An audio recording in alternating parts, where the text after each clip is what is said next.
آج کی اس spiritual story میں ہم آپ کو ایک ایسے بزرگ کی کہانی سنائیں گے جن کی وفاداری اور عشق امام کا پیغام آج بھی ہر مومن کے دل کو روشن کرتا ہے۔ یہ قصہ شروع کرنے سے پہلے وہی آپ سے ریکویسٹ، ہمارے چینلز کو سبسکرائب کر لیں اور ویڈیو کو شیئر ضرور کریں تاکہ دوسروں کے ایمان بھی تازہ ہوں، کیونکہ اس کلیوگ کے دور میں ایمانی بھی بے ایمانی ہو جائیں گے، تو ان کی ہیلپ کرنے کے لیے یہ ویڈیو شیئر کریں۔ چلیں تو پھر شروع کریں۔ بالکل شروع کرتے ہیں۔ یہ کہانی شروع ہوتی ہے سندھ کے ایک بہت ہی پرسکون قدر الگ تھلگ اور خاموش قصبے سے جس کا نام جھرک تھا۔ جھرک، ہاں۔ وہاں خن خاندان آباد تھا۔ ان کے آباء و اجداد کچھ کے علاقے سے ہجرت کر کے اس قصبے میں آئے تھے۔ اب ہجرت بذات خود ایک بہت بڑا اور تکلیف دہ قدم ہوتا ہے نا؟ بہت مشکل قدم ہے۔ انسان کو اپنا سب کچھ چھوڑنا پڑتا ہے، اپنا گھر، زمینیں، اپنا ماحول، سب چھوڑ کر ایک بالکل نئی جگہ پر جا کر بسنا پڑتا ہے۔ صحیح بات ہے۔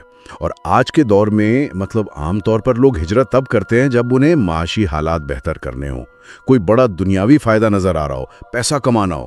پیسہ کمانا ہو یا بہتر لائف سٹائل چاہیے ہو، لیکن اس خاندان کے معاملے میں ایسا کچھ بھی نہیں تھا۔ ان کے پاس نہ تو کوئی بڑی جاگیریں تھیں، نہ ہی دولت کے انبار تھے۔ ان کا کوئی دنیاوی رتبہ بھی ایسا نہیں تھا۔ وہ ایک انتہائی سادہ زندگی گزار رہے تھے۔ تو پھر ان کی طاقت کوئی بینک بیلنس نہیں تھا۔ ان کا سب سے بڑا سرمایہ ان کا ایمان تھا۔ ان کے امام سے ان کی بے پناہ محبت تھی اور مقدس گنونوں کا حد درجہ احترام تھا۔ اور گنان جو ہے یہ تو انتہائی گہرے روحانی اور صوفیانہ کلام پر مبنی ہوتے ہیں۔ یہ اس خاندان کی روح کی اصل غذا تھیں۔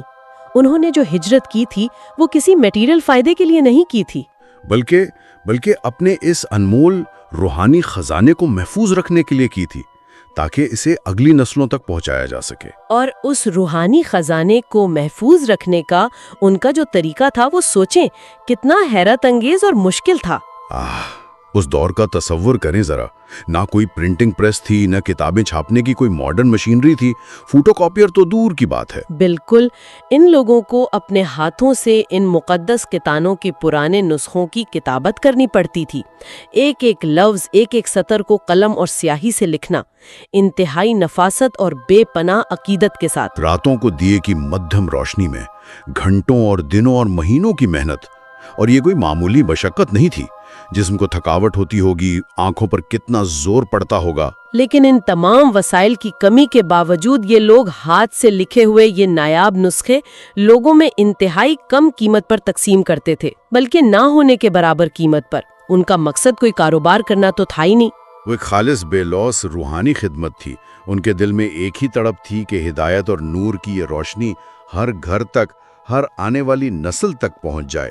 اور بالکل اسی سچی عقیدت اور خدمت کے ماحول میں اخوند غلام جیسی شخصیت نے پرورش پائی۔ ہاں، اور ان کی تو پوری زندگی ہی اس خاموش خدمت کا ایک چلتا پھرتا عملی نمونہ تھی۔ اب اخوند غلام کی اسی انتھک لگن اور خدمت کے پس منظر میں یہ کہانی ایک نیا رخ لیتی ہے۔ دستاویز میں ذکر ملتا ہے کہ اس وقت سندھ سے چند اسماعیلی مسافروں نے بامبے کا سفر اختیار کرنے کا فیصلہ کیا۔ بامبے کا سفر اس وقت میں؟ جی، اس وقت ان کا واحد مقصد اس وقت کے امام حسن علی شاہ کے دیدار کا شرف حاصل کرنا تھا۔ اب آج کی طرح ہوائی جہاز یا آرام دہ گاڑیاں تو تھی نہیں، نہ کوئی بلٹ ٹرین تھی۔ یہ سفر تو مہینوں پر محیط ہوتا تھا، انتہائی کٹھن، صبر آزما اور خطرناک سفر۔ راستے کی دشواریاں، تپتے ہوئے صحرا، جنگل کے خطرات، بیماریاں یا لٹیروں کا خوف ہر قدم پر ہوتا تھا۔ ہاں بالکل، اور اگر ہم اس وقت کے حالات پر غور کریں تو یہ سفر جان لیوا بھی ہو سکتا تھا، اور کئی بار ہوتا بھی تھا۔ لیکن سوچنے کی بات یہ ہے کہ وہ کون سی طاقت تھی جو ان مسافروں کو ان خطرات کے باوجود آگے بڑھنے پر مجبور کر رہی تھی؟ وہ صرف دیدار کی سچی تڑپ تھی، اور اس سے بھی بڑی بات یہ ہے کہ وہ لوگ صرف اپنے لیے یہ سفر نہیں کر رہے تھے۔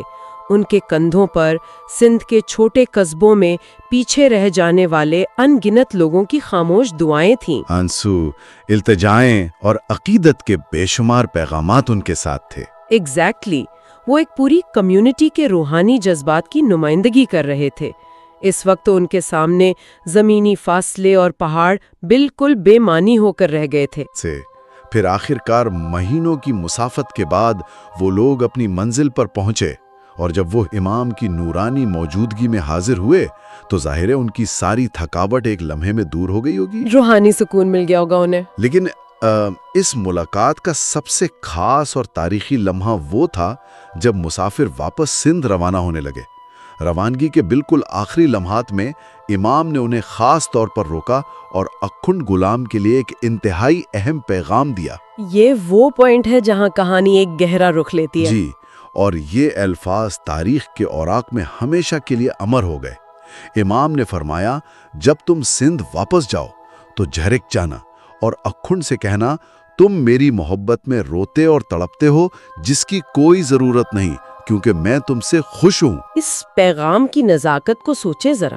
ایک ایسا شخص جو میلوں دور بیٹھا ہے، جو دن رات خاموشی سے عبادت اور کتابت میں مصروف ہے، جس کا نام شاید دنیا کی بھیڑ میں کسی کو پتہ بھی نہ ہو، اور جو ہر وقت اس خوف میں ہے کہ اس کی محنت قبول ہو بھی رہی ہے یا نہیں. ہاں، اسے اتنے فاصلے سے ڈائریکٹ یہ پیغام ملتا ہے کہ اب مزید رونے اور تڑپنے کی ضرورت نہیں ہے، اس کی محنت قبول ہو چکی ہے. یہ ایک روحانی پیشوا کی طرف سے کسی بھی عقیدت مند کے لیے ایک بہت بڑی تسلی تھی. لیکن بات یہاں ختم نہیں ہوتی. اصل حیرت تو اس عظیم بشارت میں تھی جو امام نے اس پیغام کے فوراً بعد دی. امام نے واضح اور ٹوک الفاظ میں فرمایا، بے شک جہنم کی آگ تم پر حرام ہے، تم میرے ہو اور میں تمہارا ہوں. یہ الفاظ سن کر کسی بھی انسان کا ذہن ایک لمحے کے لیے سن ہو جائے. نفسیات کے عام اصولوں کے مطابق دیکھیں تو یہ ایک ایسا مقام ہے جہاں پہنچ کر کوئی بھی انسان خود کو دنیا کا سب سے خوش قسمت اور کامیاب فرد سمجھے گا. ظاہر ہے انسان کی فطرت ہے نا. ہاں، جب کسی کو کسی چیز کی 100% ضمانت مل جاتی ہے، مثال کے طور پر اگر آج کسی کو اس کی نوکری میں ہمیشہ کے لیے پکے ہو جانے کی گارنٹی مل جائے یا یہ بتا دیا جائے کہ اسے کبھی نقصان نہیں ہوگا، تو انسان عموماً بے فکر ہو جاتا ہے، سست ہو جاتا ہے. وہ بالکل اس کے اندر سے وہ ڈر، وہ جستجو اور وہ بے قراری ختم ہو جاتی ہے جو اسے لگاتار محنت کرنے پر مجبور رکھتی تھی. وہ سوچتا ہے کہ منزل مل گئی، امتحان ختم ہو گیا، اب کچھ کرنے کی ضرورت نہیں رہی. اور یہی وہ پوائنٹ ہے جہاں یہ کہانی ہماری روزمرہ کی منطق اور نفسیات کے تمام بنے بنائے اصولوں کو توڑ دیتی ہے. ایک عام ذہن یہی سوچے گا کہ جب وہ مسافر واپس جھرک پہنچے اور انہوں نے اخند غلام کو یہ عظیم بشارت سنائی تو وہاں خوشی کا ایک سما بن گیا ہوگا، جشن منایا گیا ہوگا. ہاں، امید تو یہی تھی کہ اخند غلام نے شکرانے کے نفل پڑھے ہوں گے یا کم از کم ان کے چہرے پر ایک بہت گہرا سکون اور فخر آ گیا ہوگا. لیکن دستاویز ہمیں ایک بالکل مختلف اور رونگٹے کھڑے کر دینے والا منظر دکھاتی ہے. دستاویز کے مطابق پیغام سنتے ہی خوشی منانا تو دور کی بات، اخند غلام کا جسم شدت سے کانپنے لگا. ان پر ایک لرزہ طاری ہو گیا. جی، اور ان کی آنکھوں سے بے تحاشا آنسو بہنے لگے. ان کے رونے میں اتنی شدت، اتنی بے قراری اور درد تھا کہ وہاں موجود لوگ جو یہ خوشخبری لے کر آئے تھے وہ بھی اپنے آنسو نہ روک سکے. سب کے سب ان کے ساتھ رونے لگے. لوگوں کا ریاکشن بہت فطری تھا اس وقت. انہوں نے حیرانی سے پوچھا، تم کیوں روتے ہو؟ تمہیں تو خوشی منانی چاہیے کہ مولا تم سے راضی ہیں.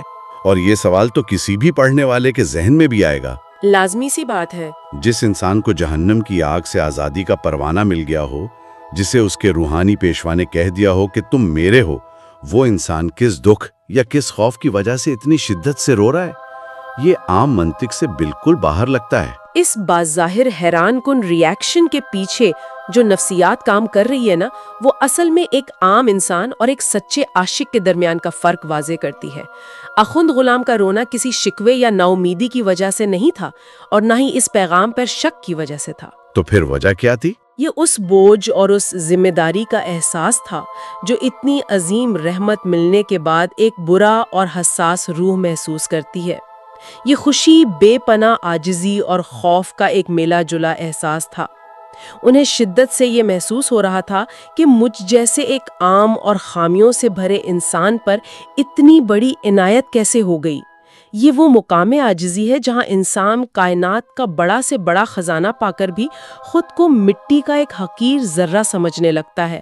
اور ان کی یہ اندرونی کیفیت ان کے اپنے الفاظ سے مزید نکھرتی ہے. میں یہاں تاریخی دستاویز کے وہی الفاظ بیان کروں گا. اخند غلام نے آنسو بھری آنکھوں اور کانپتے جسم کے ساتھ جواب دیا، امام ایک بے نیاز بادشاہ ہیں، آج وہ مجھ سے خوش ہیں، لیکن کل کس نے دکھائے؟ کون جانتا ہے کہ آخری سانس کیسے نکلے گی؟ بہت سے لوگ ساری زندگی وفادار رہتے ہیں، پھر بھی آخری لمحے میں اپنا ایمان کھو بیٹھتے ہیں۔ میں یہ دعویٰ کیسے کر سکتا ہوں کہ امام کی رحمت میری آخری سانس تک میرے ساتھ رہے گی؟ ان الفاظ پر جتنا غور کیا جائے اتنا کم ہے۔ اگر ہم اس کا نفسیاتی تجزیہ کریں تو یہ مایوسی نہیں ہے، نہ ہی یہ ناشکری ہے، یہ دراصل انسانی فطرت کی کمزوری اور ناپیداری کا بہت گہرا اور حقیقت پسندانہ ادراک ہے۔ انہیں بشارت پر امام کے وعدے پر 100% یقین تھا، لیکن انہیں اپنے آپ پر، اپنے نفس پر بالکل بھروسہ نہیں تھا۔ بالکل، وہ جانتے تھے کہ انسانی دل بدلتے دیر نہیں لگتی، زندگی میں کبھی بھی غفلت کا ایک چھوٹا سا لمحہ یا غرور کا ایک خیال انسان کو راستے سے ہٹا سکتا ہے۔ یہ ایک سچے روحانی طالب کی سب سے بڑی نشانی ہوتی ہے کہ وہ منزل کی بشارت ملنے کے بعد بھی سفر کی احتیاط کو کبھی ہاتھ سے جانے نہیں دیتا۔ یہ بات واقعی انسان کو سوچ میں ڈال دیتی ہے کہ اتنی بڑی ضمانت ملنے کے بعد بھی ان کا ڈر ختم نہیں ہوا۔ دستاویز ان کی باقی زندگی کی بہت خوبصورت منظر کشی کرتی ہے۔ اس ضمانت کے بعد ان کی عاجزی میں کمی نہیں آئی بلکہ اضافہ ہو گیا۔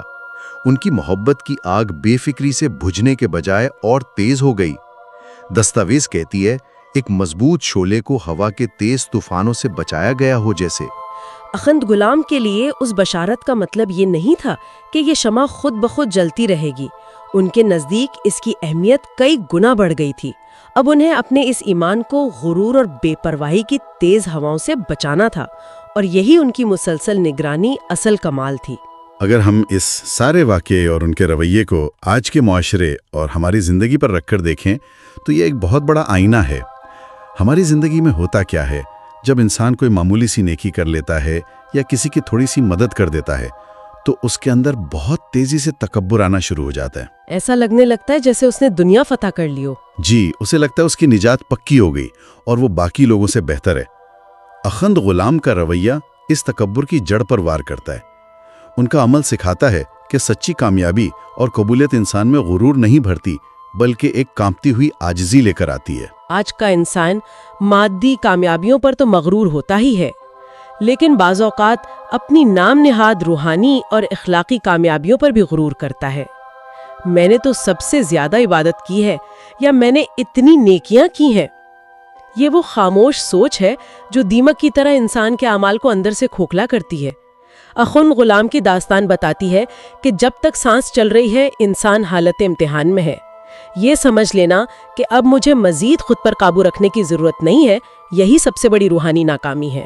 مسلسل شکر گزاری اور اپنے نفس کی نگرانی ہی وہ واحد راستہ ہے جو آخری دم تک بھٹکنے سے بچاتا ہے، یا پھر اپنی تمام انسانی خامیوں کو دل سے تسلیم کر لینا اور ہر وقت خود کو مٹی کے برابر سمجھنا ہی دراصل اس اندرونی سکون کی آخری منزل ہے جسے ہم باہر تلاش کرتے ہیں۔ کیا ہر وقت پرفیکشن کی تلاش میں رہنا اور ساتھ ہی اپنی انسانی کمزوریوں کو خوشی سے مان لینے کے بالکل درمیانی کہیں اصل سکون چھپا ہے؟ یہ واقعی ایک ایسا سوال ہے جس کا جواب ہم ایک جملے میں تو نہیں دے سکتے۔